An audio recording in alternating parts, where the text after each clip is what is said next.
ex-Christians, please stop telling ex-Christians what their own experiences were. If you're new here, I was a Christian up until the last few years and was very, very passionate about sharing Jesus with unbelieving friends, sharing my faith online, and even with strangers in person. So I've been exactly where you're at as a Christian. I 100% get that passion and drive. And I now consider myself an agnostic atheist. So I'm on the complete other side of the equation. Christians, stop telling ex-Christians what their own experiences of Christianity were. I personally experienced this most in the form of Christians telling me I never had a relationship with Jesus, which, well, that's technically true.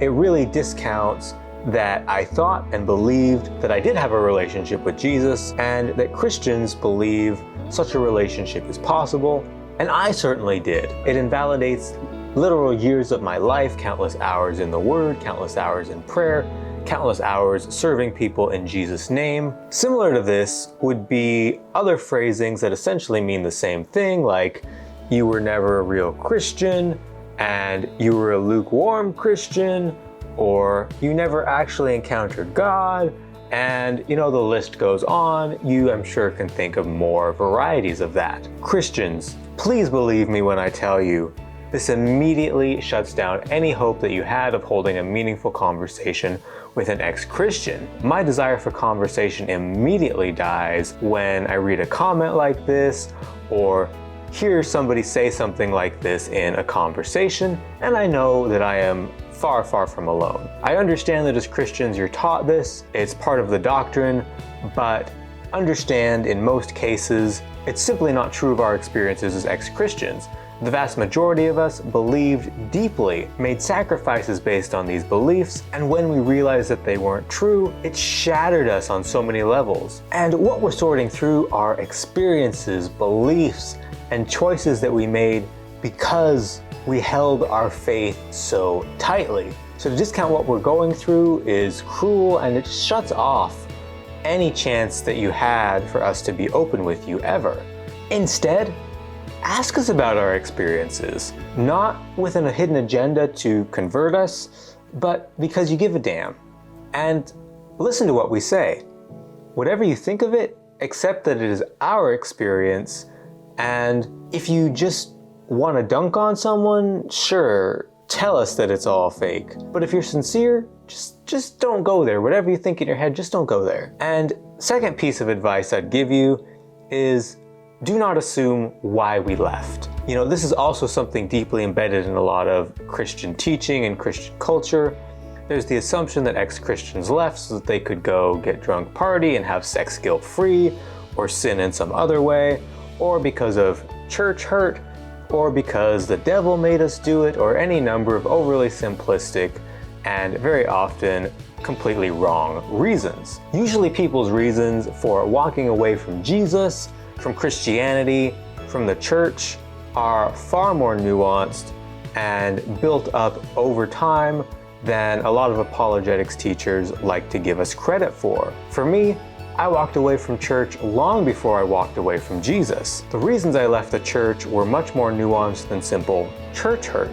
But at that time, I still believed in Jesus and viewed leaving the church as temporary to kind of regain my bearings before searching out another church. Losing my belief in the Christian God and Jesus was far more intellectual and a long drawn out process of reading the Bible, reading commentaries on the Bible, looking at arguments, looking at historical evidence and lack thereof, and coming to the slow, honestly for me horrific realization that the God that I'd always trusted in every situation simply wasn't there at all, and it was just in my head. I think I've told this story before on this channel, but I had very intense panic attacks the week that I admitted to myself deep down that I simply couldn't believe in Jesus anymore. It happened to be a coincidence that two completely unrelated deaths of two different friends in my life happened that same week, and I thought of death being the end, the dark empty void, and it terrified me. If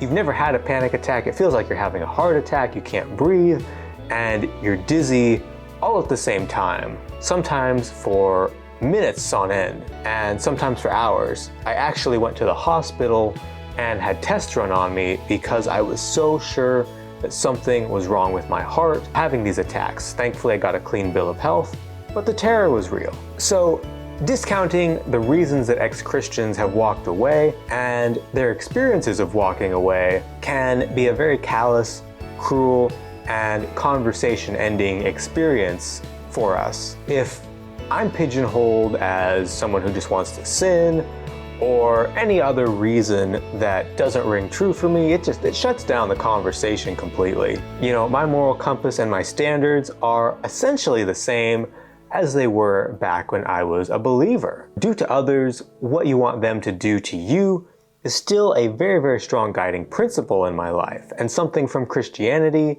and, you know, many similar things from other religions that I do find incredibly valuable. That didn't go away. My core beliefs and moral standards didn't flee when I stopped believing in a God. If anything, many of them intensified. My belief in defending and helping people in need, it's never been stronger. My disdain for bullies, cruelty, and violence against innocent people has never burned stronger, because I no longer believe in cosmic justice. If there's going to be justice and help for people, it's in this life. Right here, right now, not the next life. If you keep these things in mind when talking to ex-Christians and avoid making assumptions about their experiences in faith, the quality of their faith, and why they ultimately left their faith, you'll be leaps and bounds ahead in establishing meaningful relationships with ex-Christians. But the last thing that I want to say is, if you're interacting with people who left the faith only to try and reconvert them back to the faith, and you don't actually care about them as a person apart from your religious goals for them, please do everyone a favor and just stay the fuck away. Hope that you found this video helpful, and I will catch you very soon.